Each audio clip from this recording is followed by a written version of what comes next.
Hai hai bunda-bunda, apa kabarnya? Semoga senantiasa sehat selalu ya. Senang sekali saya Azhara Masid dapat menjumpai bunda-bunda di rumah yang pasti di program kesayangan kita. Apalagi kalau bukan persembahan untuk bunda, bunda cerdas, keluarga bahagia yang pastinya hanya di Mata Millennials Indonesia TV, matanya Indonesia.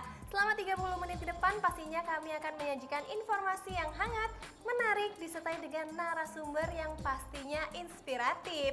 Nah bunda-bunda, pada episode kali ini kami akan membahas mengenai dilema perempuan antara memilih kerja atau nikah dulu nih. Karena ini penting banget kan, dan juga ini menjadi pro kontra bagi masyarakat nih.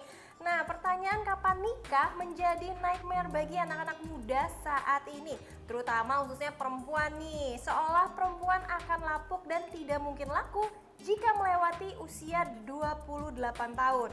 Dan di sisi lain juga banyak perempuan lebih memilih untuk berkarir atau mapan terlebih dahulu sebelum akhirnya menikah dan menjadi ibu rumah tangga.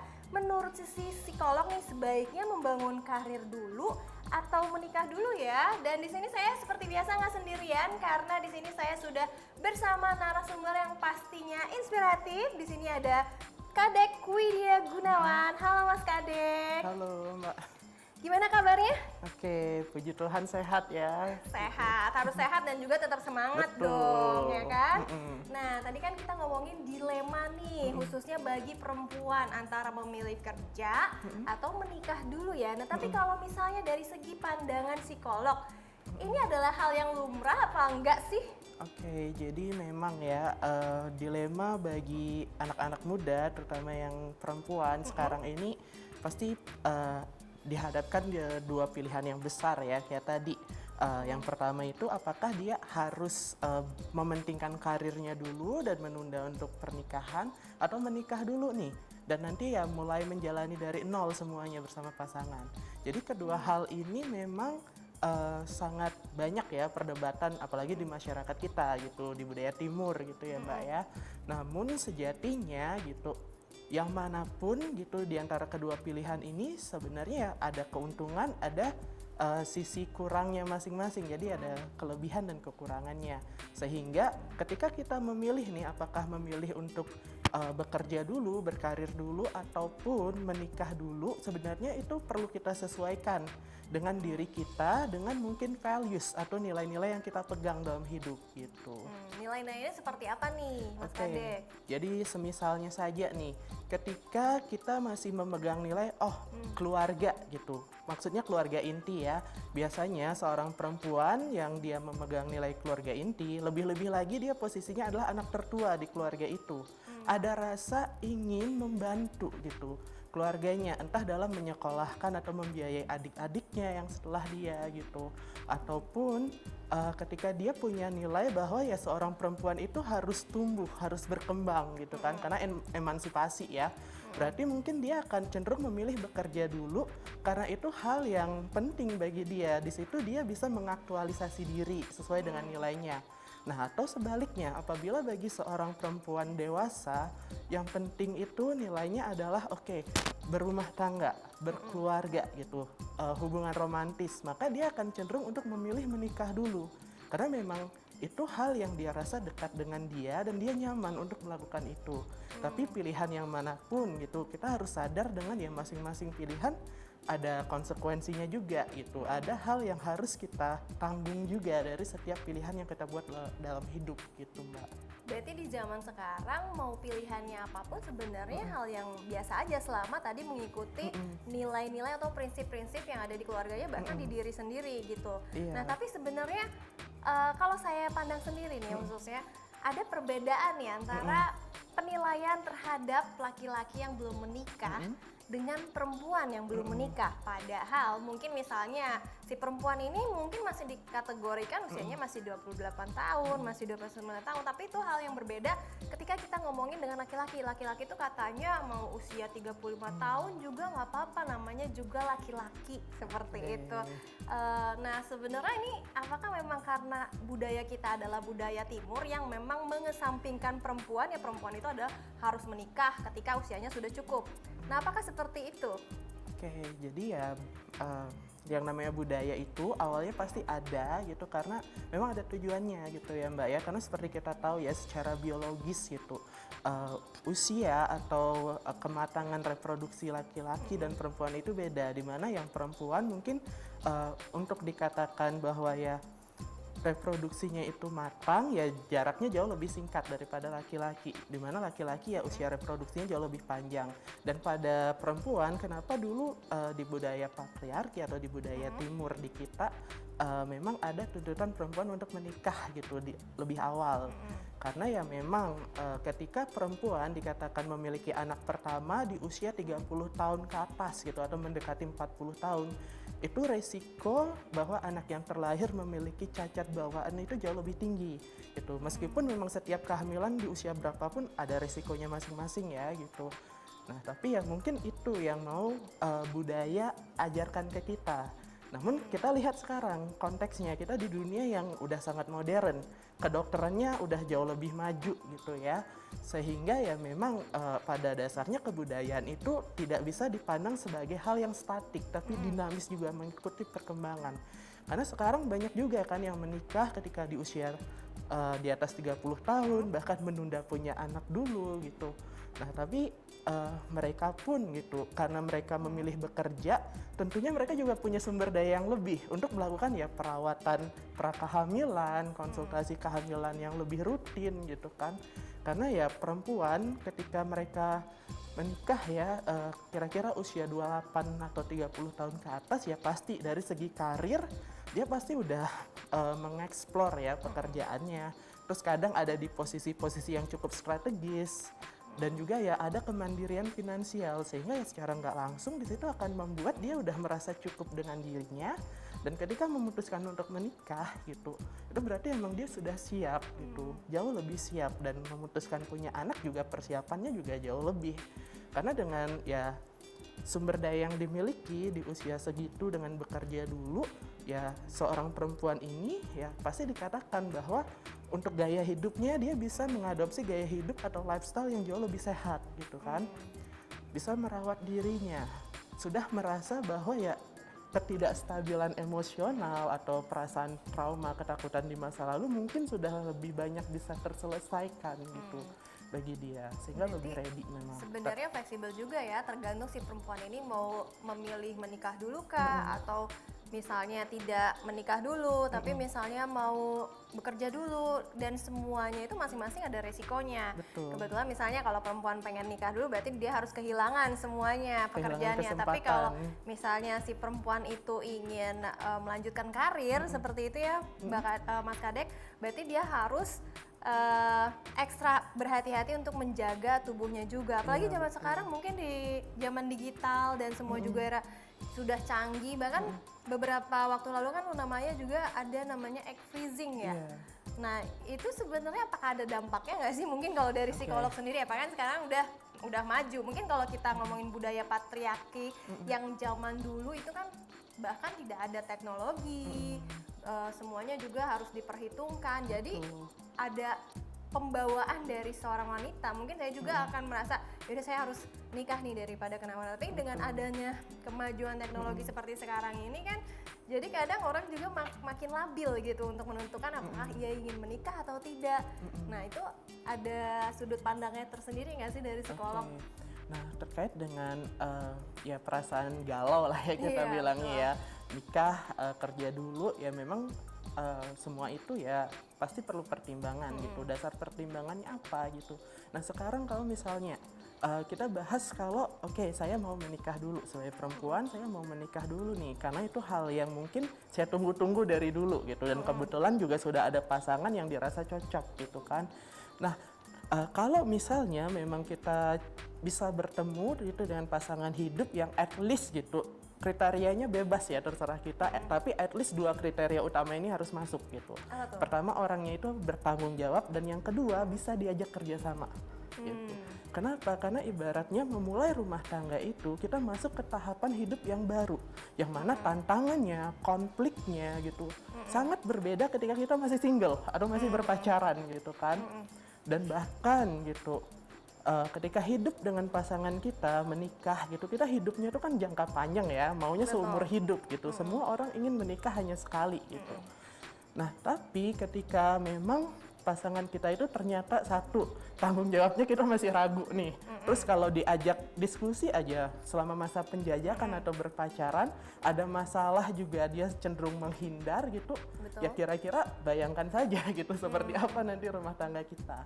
Nah, jadi itu pun jadi pertimbangan tertentu ya gitu. Tapi kalau memang kita selama masa penjajakan, berpacaran gitu, tidak peduli waktunya ya, yang penting bukan waktu tapi kualitas intimasi di dalamnya. Kualitas menjalankan relationship ya. Iya, betul gitu. Karena menikah itu kan bukan hanya soal sayang-sayangan, cinta-cintaan ya.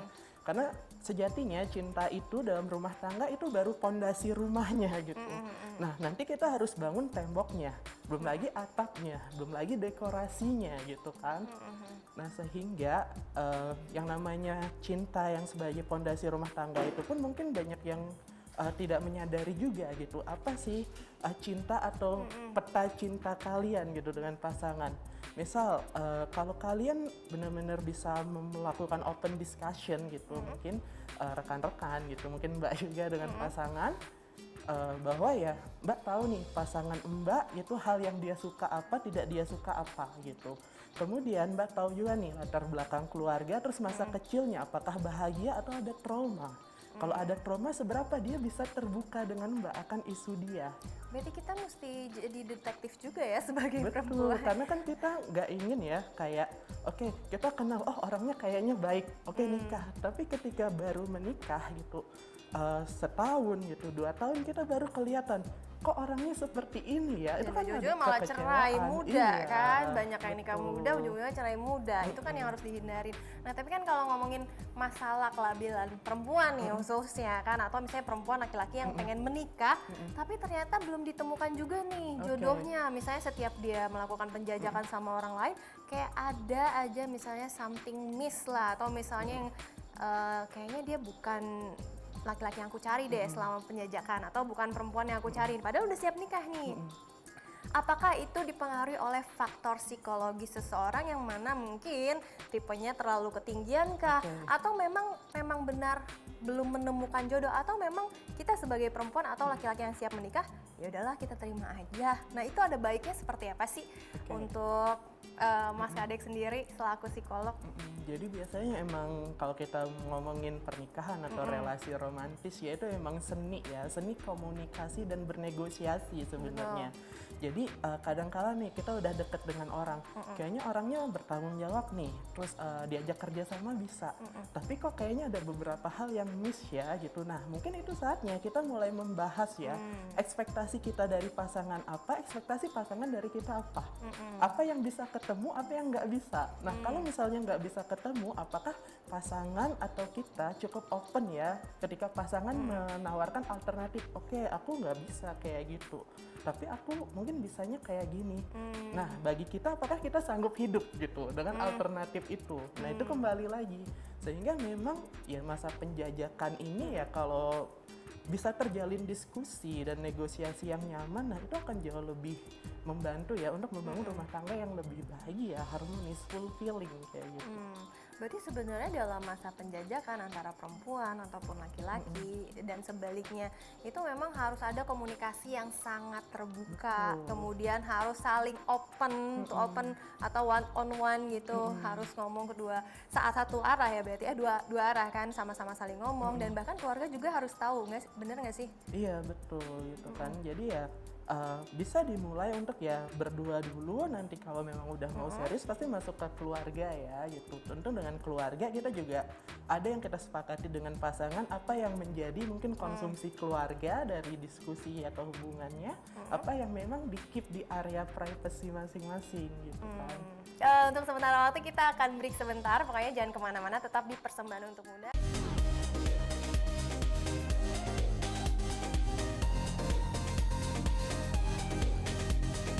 Kembali lagi di Persembahan untuk Bunda dan masih bersama saya Zara Masid dan juga Saya Kadek Widya Gunawan.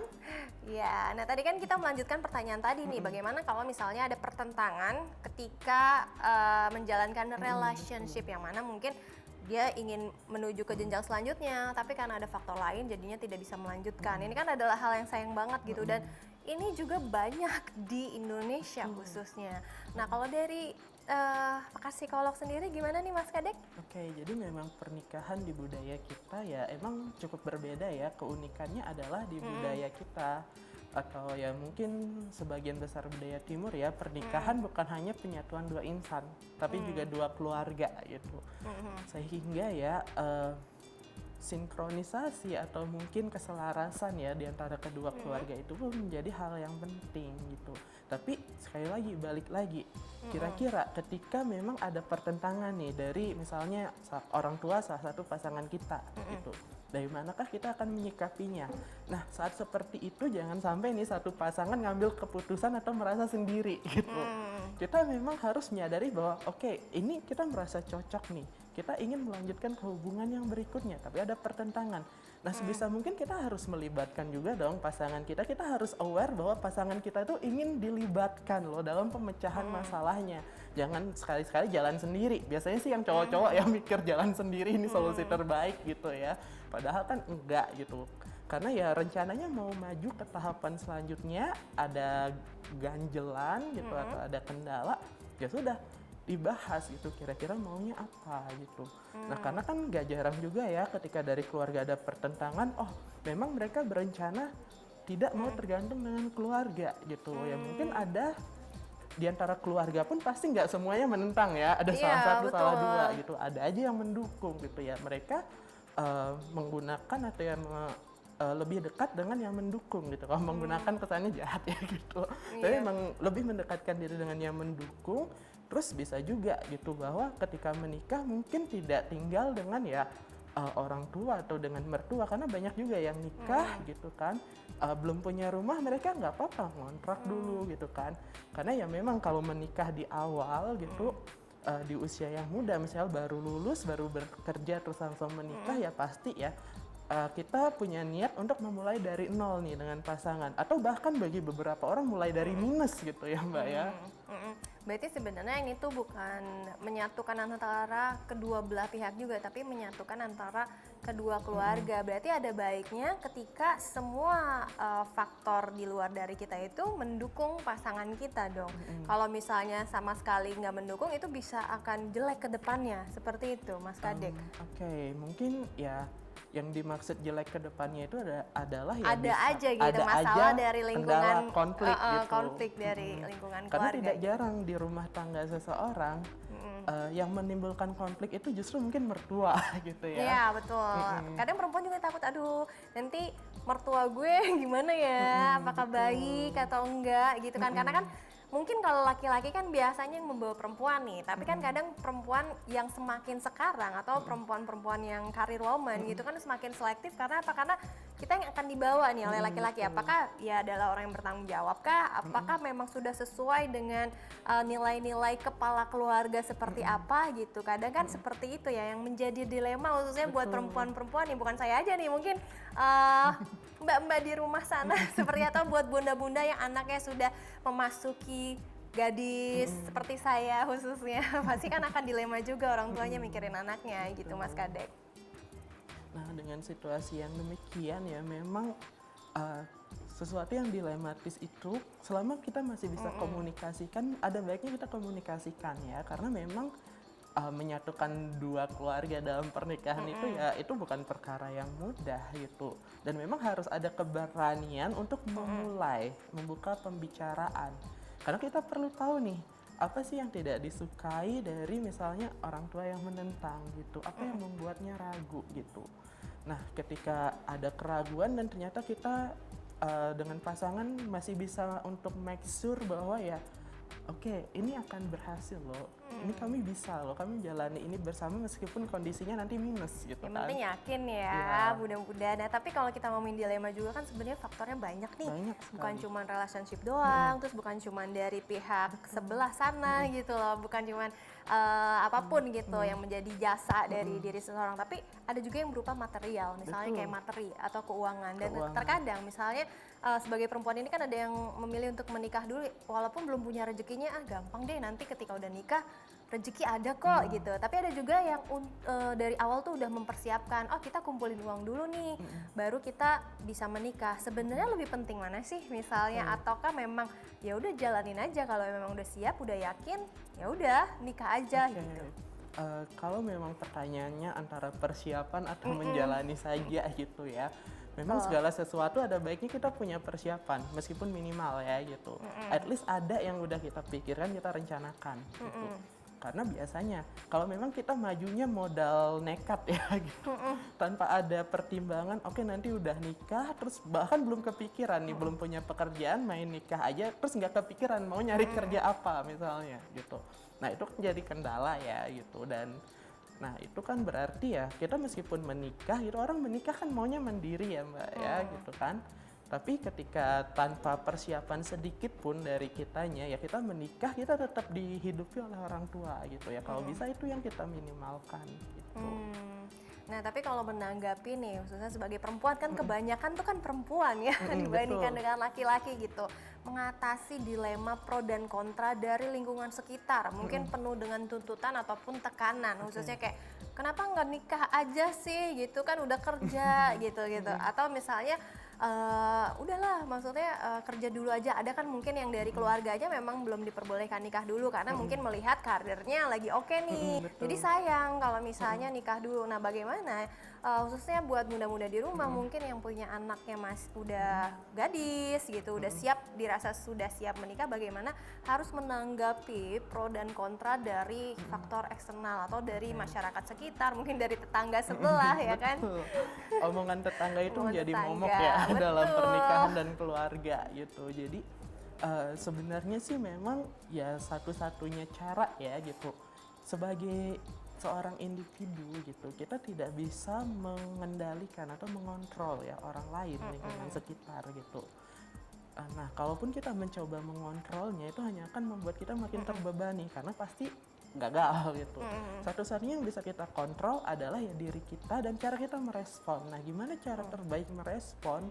Kadangkala dengan memberikan respon langsung gitu, dengan misalnya ada yang bilang nih, kamu kan udah bekerja gitu, kamu udah usia segini kok belum nikah, kapan sih nikah? Nah semakin kita merespon, belum tentu orangnya juga paham ya perspektif kita gitu. Jadi ya ada kalanya memang ya sudah gitu, kita hanya bisa bilang ke diri sendiri mungkin bahwa yang akan menjalani ini orang itu atau saya, tetangga saya kah yang akan menjalani atau saya. Kalau misalnya gagal, apakah orang itu Mempunyai mau benefitnya bertanggung jawab atau punya gitu tanggung ya. jawab juga. Kalau memang tidak ya sudah gitu, berarti ada atau tidaknya orang itu ya tidak akan membuat kita itu memberikan keputusan yang jauh lebih baik. Berarti kan keberadaan orang itu nggak signifikan, jadi anggap saja ya angin lalu omongannya gitu kan. Tapi kalau misalnya dari pandangan psikolog sendiri, ini kan kita bisa melihat seiring berjalannya waktu, mungkin nenek moyang kita zaman dulunya, apalagi misalnya yang punya adiknya kakak, atau misalnya adik kakak yang memang zaman dulu tuh udah usianya 20, itu tuh terkadang udah terlalu tua untuk menikah. Betul. Seperti itu, bahkan ada yang usia 16 tahun aja udah nikah zaman dulu.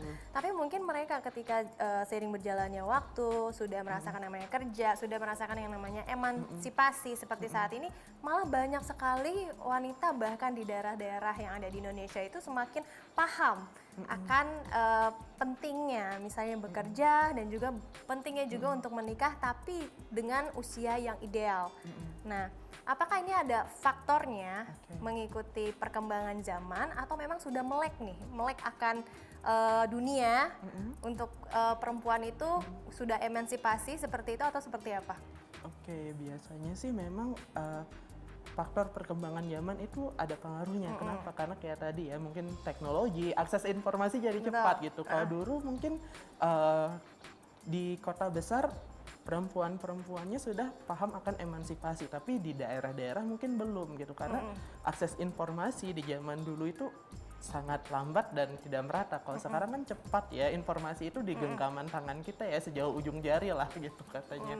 Sehingga ya semakin kita terekspos informasi, semakin ya kita akan paham bahwa oh misalnya sebagai perempuan gitu, sebagai perempuan ternyata hidup itu nggak hanya soal tumbuh dewasa, menikah, punya anak gitu, nggak hanya soal itu, ada hal lain, ada kesempatan untuk berkarir, mengejar impian atau ya memperoleh pendidikan setinggi-tingginya gitu. Karena ya memang zaman sekarang juga banyak sekali ya perempuan-perempuan mereka memilih untuk mementingkan karir, menunda menikah, bahkan ada yang sampai kuliahnya S3 gitu kan di luar negeri lagi. Itu kan hal yang cukup luar biasa ya gitu. Waduh, ini penting banget nih, khususnya buat perempuan-perempuan di luaran sana yang masih dilema, karena informatif banget. Dan nantinya juga saya akan menanyakan nih beberapa hal mengenai digitalisasi di era sekarang nih, perempuan mau memilih kerja dulu atau nikah dulu. Jadi buat bunda-bunda di rumah, jangan kemana-mana, tetap di Persembahan untuk Bunda.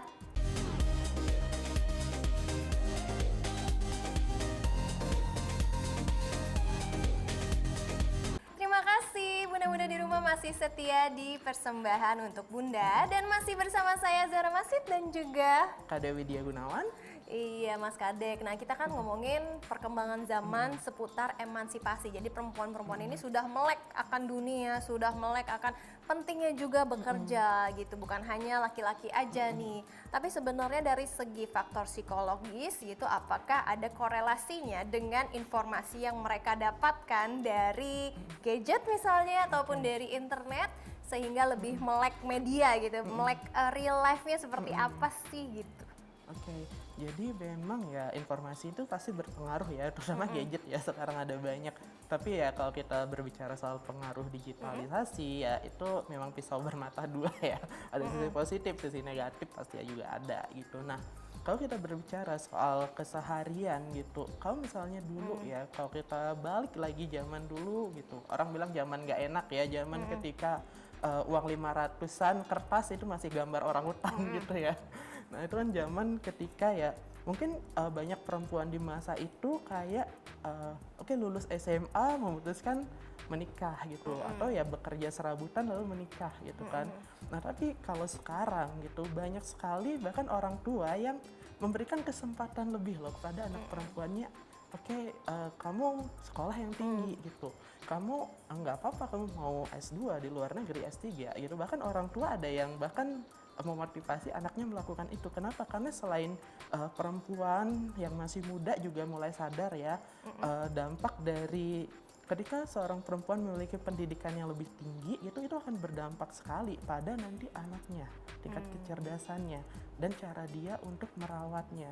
Nah biasanya orang tuanya pun juga lebih sadar juga karena orang tua pun sekarang juga melek gadget ya, teknologi. Betul. Nah informasi itu ada dan itu emang dari basis penelitian yang ilmiah gitu kan. Karena ya sebuah penelitian gitu atau beberapa series penelitian di luar sana menunjukkan seorang ibu gitu, anak yang lahir dari seorang ibu yang pendidikannya tinggi, semakin tinggi pendidikan formalnya di sini. Nah, anak itu akan memiliki tingkat kecerdasan yang jauh lebih tinggi daripada anak yang mungkin ibunya tidak menempuh pendidikan yang tinggi gitu. Nah, hal itu karena ya yang mempengaruhi kecerdasan anak itu adalah dari ibunya secara langsung. Kalau ayahnya mungkin di bidang lain. Perilaku parentingnya Iya, ya, betul. bagaimana menanamkan suatu moral mungkin, suatu edukasi kepada anaknya itu akan berbeda dengan mungkin orang tua yang mungkin tidak sekolah. Tapi sebenarnya nggak khawatir juga ya, zaman sekarang kan misalnya informasi sudah bisa didapatkan dari mana saja gitu, misalnya dari handphone, bahkan banyak webinar-webinar untuk orang tua atau mungkin komunitas-komunitas orang tua. Nah mungkin bunda-bunda di rumah yang memang misalnya tidak menempuh jalur pendidikan yang lebih tinggi bisa belajar dari situ. Jadi tidak ada yang salah juga sekarang kalau memang sudah terlanjur dan sudah telat juga. Nah, tapi kalau kita ngomongin dilema perempuan juga dari segi psikolog gitu, terkadang untuk menjalankan suatu relationship itu membutuhkan kematangan emosional.